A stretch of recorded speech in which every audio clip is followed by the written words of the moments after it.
My stepdaughter just took my birth certificate, my social security number, and of course my resume. And you might be wondering, why the heck would she do that? She went and applied to my dream job, pretending to be me, and then she accepted it when she got hired. She showed up, pretending to be me still. Hello, have you forgotten the age difference? She thought she could pull this off, and now I'm in jeopardy of losing my career, and this all happens in Update 1. I've been sitting here for almost an hour rewriting the first paragraph over and over, the rain's tapping against my kitchen window, almost like it's urging me to just get on with it. My coffee's runneth cold. Third cup today, and it's only 9:17. Cinnamon sticks still floating in it, untouched, and I was just excited to try that new creamer. Something so stupid and small, but it was going to be the highlight of my morning. Until the mail came. Gosh, I don't even know where to begin. My name is Larissa. I'm 42, exactly 47 minutes ago. My entire life imploded in the form of a cream-colored envelope with a Narrated Corp logo in the corner. Let me back up. I've worked in digital marketing analytics for 15 years. Built my career from entry-level data to senior strategist at a decent mid-sized firm. Not really glamorous, but hey, it's pretty stable. The kind of career where you can predict your trajectory. I've had my eye on Narrated Corp for, well, I'm not exaggerating, 5 years.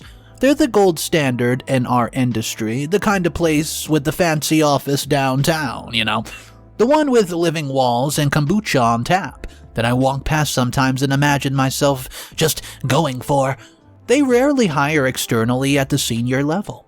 When they finally posted the director of analytics position last month, I swear my heart stopped. I mentioned it at dinner that night, trying to sound casual, like, oh, Narrated finally opened applications for the senior role that I've been wanting. My husband nodded, barely looking up from his phone. Amber, my 26-year-old stepdaughter who's been living with us since her latest startup imploded, actually seemed interested, asking questions about the company. Her brilliantness, but unstableness is the word, I guess. Dropped out of college her junior year despite a full scholarship. Always starting things, never finishing them. Currently between opportunities for the third time this year. Mark thinks that she just hasn't found her passion, and I think she hasn't found the consequences of her actions yet. But I'm getting ahead of myself. So anyways, this morning I'm going through the mail and there's this envelope from Narrated. My first thought was they were sending recruiting material. They sometimes do these beautiful printed lookbooks, and I tear it open so excited.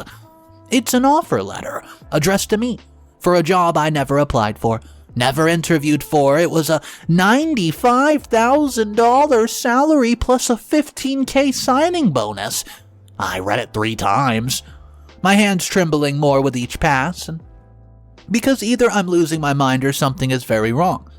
I called the HR department at Narrated and practiced what to say while on hold. My stomach was doing these twisty things it does, well, before important presentations. The woman who answered, Diane, seemed to know me.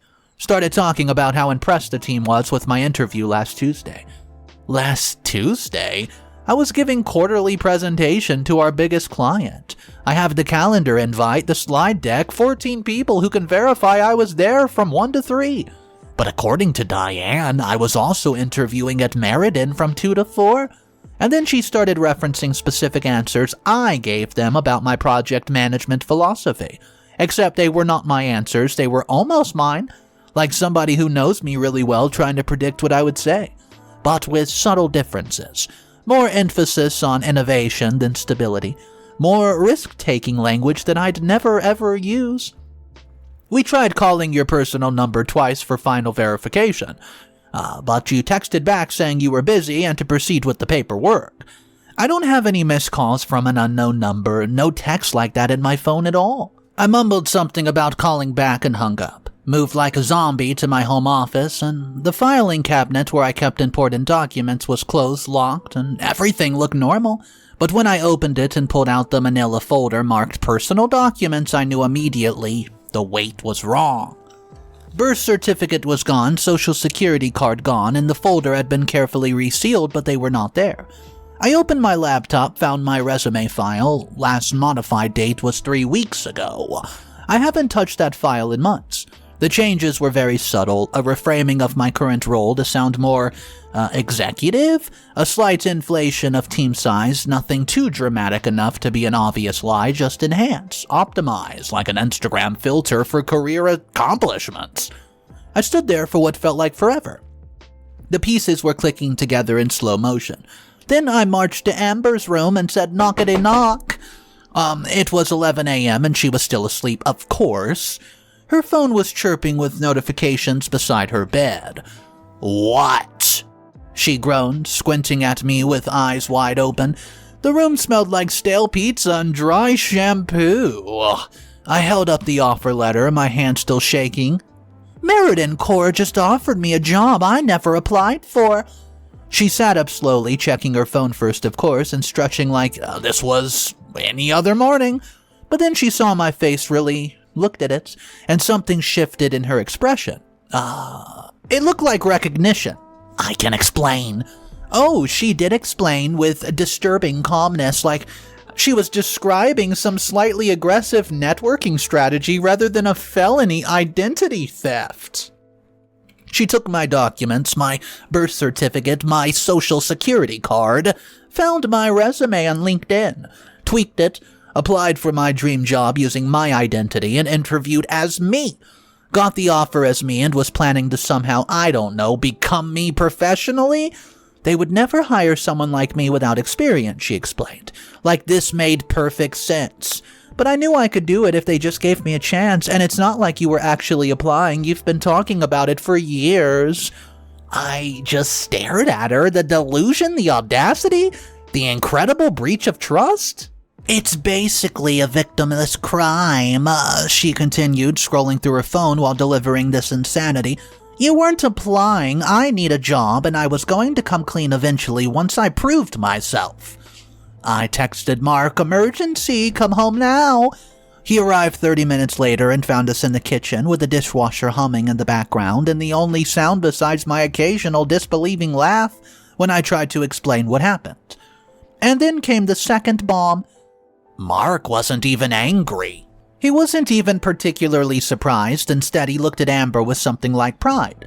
"You have to admit, babe, it's pretty impressive. She must have prepared for weeks." "Impressive? She committed identity fraud, Mark. She stole my identity to get my dream job." He shrugged, and said, quote, "You should be flattered she wants to be like you. It's not like you were actually going to apply. You've been chatting about Meriden for years, without doing a damn thing." The dishwasher kicked into rinse cycle and the sudden change in pitch, matching the ringing in my ears. I felt like I was floating somewhere near the ceiling, watching the scene play out below me.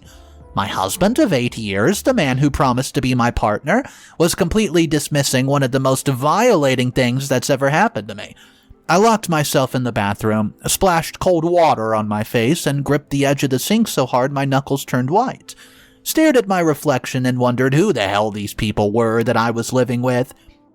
When I came out, I called Meriden back, explained the situation to increasingly alarmed HR representatives, used words like identity theft and fraudulent application, and not me. Their tone changed immediately, from warm welcomes to corporate concern.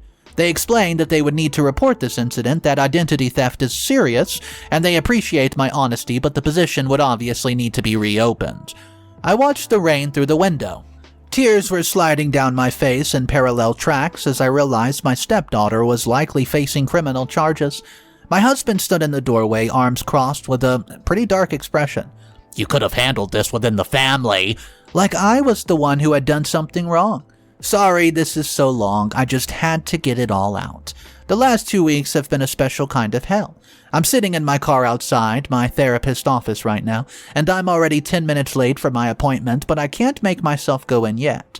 I keep watching families walk by, parents holding children's hands and couples laughing together. Normal people whose lives are not imploding. It's been 14 days since that envelope arrived, and Amber was arrested 3 days after the incident. Identity theft with intent to defraud. They're talking felony charges because of the dollar amount involved. $95,000 salary plus 15 grand signing bonus she nearly got.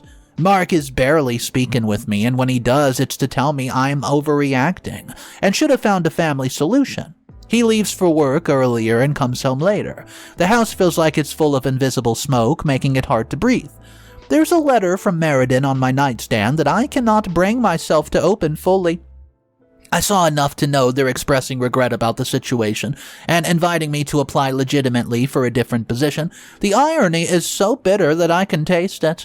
The preliminary hearing was yesterday. Seeing Amber in that orange jumpsuit, gosh, our eyes met for just a brief second before she looked away. We both had the same dark circles, the same slumped shoulders, and for a horrible moment I could see what she meant about us being the same person. The prosecutor explained that because she used my identity to secure such a high-value position, the case qualifies as felony identity theft. There's talks of federal charges. Yeah, federal. My stepdaughter could go to prison for years because she wanted a shortcut to success. But then I think about how violated I feel, how she went through my personal documents, systematically stripped away my personal identity, and tried to claim it as her own. How she was willing to build her future on a foundation of fraud, and how she shows zero remorse, only regret at being caught. And then Mark's parents called last night.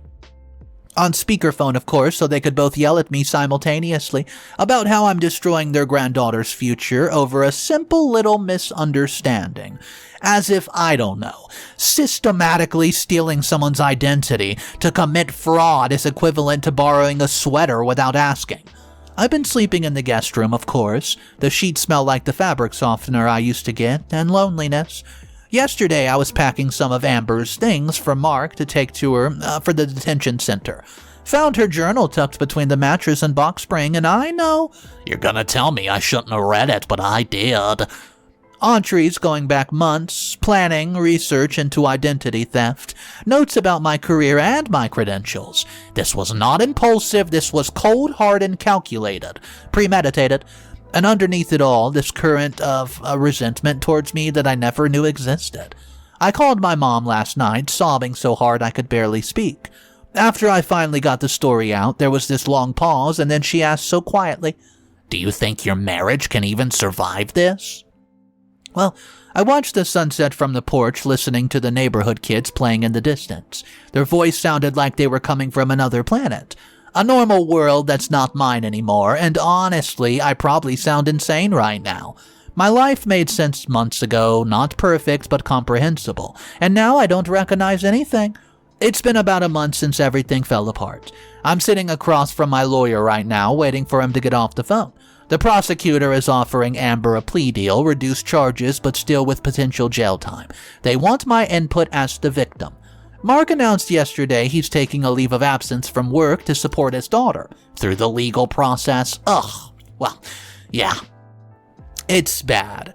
See, Mark, he's not one that misses work like ever. Oh, but not a word about supporting your wife, who was the actual victim. The message could not be clear if it was written in the sky. I had this realization during therapy last week that stopped me mid-sentence. See, our marriage was already broken before this, and Mark has always undermined my career ambitions while praising Amber's every half-formed idea. I was just too busy trying to make everyone happy to notice. On a whim, I applied for a position at Merredin's main competitor yesterday. Less prestigious, but a fresh start, and they emailed me back within hours requesting an interview. I was stirring pasta, whipping it up on the stove, when the notification came through and I just stood there watching the water boil over, unable to move. I'm moving to a small apartment next week. I filed separation papers this morning and decided to support a more lenient plea deal for Amber, with mandatory therapy and restitution instead of jail. But I'm maintaining very strict boundaries. No contact, no forgiveness. Well, maybe someday. My resignation letter is drafted on my laptop. Next to it, the paperwork for my new job. They fast-tracked an offer after I aced the interview. The rain is tapping against the window again, but it feels different now. Cleansing instead of suffocating. I don't know who I'll be 6 months from now, and I don't recognize who I was 6 months ago. That woman who apparently made her stepdaughter so jealous, that identity theft seemed like a reasonable option. That woman whose husband thought so little of her dreams that he, saw no harm in someone stealing them. I don't know that my birth certificate and social security card are now safe in safe deposit boxes that I'm the only one that has access to. I guess you can say that's a small victory. So, the apartment I've rented is tiny. It's a studio with a kitchenette and a view of my parking lot. But when I signed the lease yesterday, hands shaking as I wrote my name, my name, my life, I felt something I hadn't felt in weeks. Relief. Like I could finally breathe again. I don't forgive her, I don't know if I ever will. But I understand something now that I did not before. We were never the same person, and thank goodness for that. Because I would never do what she did, ever. Not to anyone. And that has to count for something, right? Maybe the worst part in all of this, the thing keeping me up at night, is wondering if she would have gotten away with it if that other offer letter had been emailed instead of mailed. If small analog inefficiency had not exposed the whole scheme. How many more months or years would I have lived with people capable of this level of betrayal? How much longer would I have stayed blind to it? I should go now. My lawyer's off the phone, motioning me into his office to discuss a plea deal. Another decision I've never even asked to make. Guys, if you've read this far, I don't even know what to say. Thank you for being a stranger on the internet, willing to witness whatever the hell this is that I call life. My unraveling is what I like to call it, or maybe my unexpected liberation. I keep thinking about the darn cinnamon stick in my coffee this morning. How ordinary everything was until it wasn't. How you never see the moment your life is about to change until you're already in a pile of mess. Guys, I just want to review this one comment before we talk about the story, and I have to know your opinion on it because I call this the problem comment of the day. And the reason is, a lot of people disagreed with this comment. They don't really think that this comment makes much sense, but there was a lot of people defending it, so let me know your thoughts. It says, "Oh man, Larissa, first I'm genuinely sorry you're going through this nightmare. Identity theft is violation on deeply personal levels, and the betrayal from both your stepdaughter and husband is absolutely devastating. Nobody deserves it, but I need to point something out that's bothering me. Why the hell did you have your birth certificate and social security card just sitting in a filing cabinet in a shared home with someone who clearly has boundary issues and, history of unstable behavior? Those documents should have been in a safe deposit box years ago, especially with an impulsive 26-year-old dropout living in your home. I know victim blaming is frowned upon, but basic security measures are not optional in 2025. You said yourself Amber has started and abandoned multiple ventures, lives with you, and just because she can't really support herself, she has to stay with you. And your husband enables her reckless behavior, and you knew who these people were. And let's talk about the marriage, yeah? Your husband's reaction was not a sudden betrayal. It was him showing you who he's always been. You admit yourself that he's been undermining your career while elevating hers for years. The red flag were apparently decorative elements in your home at this point. I'm genuinely relieved that you're getting out of there, and I hope your new job and apartment represent the beginning of a much healthier chapter. But please, for the love of everything, take some responsibility for protecting yourself going forward. Identify theft from strangers it's random bad luck, and identity theft from someone living in your own home is preventable, Just do better next time. Guys, I want to know your thoughts on that. Some of the points that comment made a lot of sense, mostly all of it. But some people were saying she was saying it in a rude manner, like, don't make that mistake again. But do you guys think that no, that's just a little bit of constructive criticism? Let me know in the comment section down below what you would tell OP if you were in her shoes. Guys, I'll see you in the next one. Have a great day. And of course, remember one thing. It's cool to be kind. See ya.